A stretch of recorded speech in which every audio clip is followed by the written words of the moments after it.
តែក្បាលវីដេអូមកឲ្យផ្សាយចុកហ្មងបងអើយដោយសារតែនាងខ្ញុំឆាត្រីខថ្ងៃនេះបងអូនខានឆាត្រីខយូរអីហ៎គាត់នឹកឃើញថាខានហូបយូរដែរហើយមិនដឹងថាធ្វើមកហូបអីចឹងឯងនឹកឃើញថាឆាត្រីខជាមួយពងទាចៀនតែម្ដងទៅហើយឆាត្រីខរបស់នាងខ្ញុំហ្នឹងបែបសាបទេបងអូនអើយមានគ្រឿងក្នុងផ្ទះប៉ុន្មានដាក់ប៉ុណ្ណឹងចាដោយសារតែយប់ហើយខ្ជិលទៅគ្រឿងអីញ៉ៃច្រើនមានលក្ខណៈមានអីចឹងបងអូនមានប្រមាណដាក់ប៉ុណ្ណឹងហើយគ្រឿងផ្សំរបស់នាងខ្ញុំហ្នឹងមានដូចជាខ្ទឹមក្រហមនឹងឯងចាហើយត្រីខពងទាអំបិលអីហ្នឹងរ៉ូឌី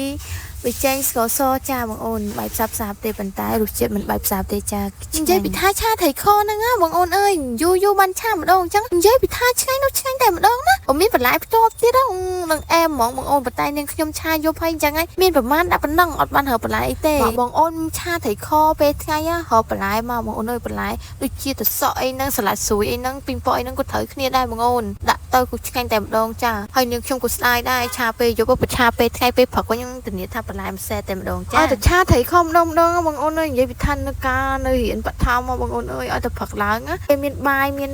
សឡូត្រីខហ្នឹងបងអូននិយាយពីថារសជាតិវិញជាតិតែម្ដងចាំរហូតដល់សប្តាហ៍ថ្ងៃហ្នឹងបងអូនអើយចង់បើថាអាចធ្វើពេលវេលាក្រោយបានចង់ហូបបាយហ្នឹងម្ដងទៀតអាឆាត្រីខជាមួយបាយពណ៌លឿងបងអូនមានលាយសណ្តែកតិចតិចទៅនេះថាឆ្ងាញ់តែម្ដងនៅឃើញរសជាតិហ្នឹងចង់ហូបម្ដងទៀតណាចង់ធ្វើបាយនឹងហូបខ្លួនឯងម្ដងទៀតណាបងអូនអើយប៉ុន្តែភ្លេចរូបមន្តបាត់ហើយដោយសារតែនាងខ្ញុំនេះហូបយូរឆ្នាំហើយតាំងពីបឋមសាលាមតីមកហើយដល់ពេលឥឡូវមានប្តីមានកូនទៀតដល់ពេលចឹងភ្លេចរសជាតិបាត់បងអូនអើយប៉ុន្តែឡើងថាចាំបាយហើយនឹងសម្លហ្នឹងថាគេស្លមកប៉ុន្តែអត់ដឹងថាគេដាក់គ្រឿងមិនទេនឹងអាចថាថ្ងៃណាមួយខ្ញុំនឹងរៀនធ្វើបាយនឹងតែម្ដងបាយត្រីខហ្នឹងបងអូនតែចាំមើលពេលមានពេលទំនេររៀងបន្តិចចាំរៀនធ្វើឲ្យបងមើលថាបាយហ្នឹងវាឆ្ងាញ់ណាបងអូនពីស្លត្រូវគ្រឿងគេចាំមិនថាថ្ងៃណានាងខ្ញុំនាងខ្ញុំនឹងធ្វើបាយនឹងឲ្យបងមើលបានសាក់ហូបទាំងអស់គ្នាអញ្ចឹងតែឥឡូវមកមើលមុខម្ហូបនាងខ្ញុំវិញបងអូនអើយដល់ណាដល់ណីនេះដល់វាដាក់ខ្ទឹមសឲ្យចាតែនិយាយភ្លេចបញ្ចូលសម្លេងមុខម្ហូបនេះមើលតាមនឹងទៅណាបងអូននាងខ្ញុំចូលសម្លេងលេងផ្ទាន់ហើយចាហើយដល់វាចាក់ត្រីខទៀតនិយាយរួមវីដេអូលឿនជាងការបញ្ចូលសម្លេងចាគឺបញ្ចូលអត់ទាន់ទេហើយដាក់គ្រឿងក្រៅនេះរ៉ូឌីវាចេញស្ករសនឹងឯងចាដាក់ទៅប៉ុណ្ណឹងទៅឆ្ងាញ់ទៅទៅណាមិនអស់ទេហើយត្រីខនឹងដែរខ្ញុំជ្រើសរើសត្រីខខ្មែរយើងចារបស់បងត្រីដាណានឹងឯងចាបងអូនអើយល្បីថាឆ្ងាញ់ឥឡូវបានមកទិញសាក់ខ្លួនឯងហើយបងអូនអើយនិយាយពីថាឆ្ងាញ់ផុសគេមែនហើយសាច់ត្រីវិញឡើងមកកណ្ដោបងអូនអត់ដូច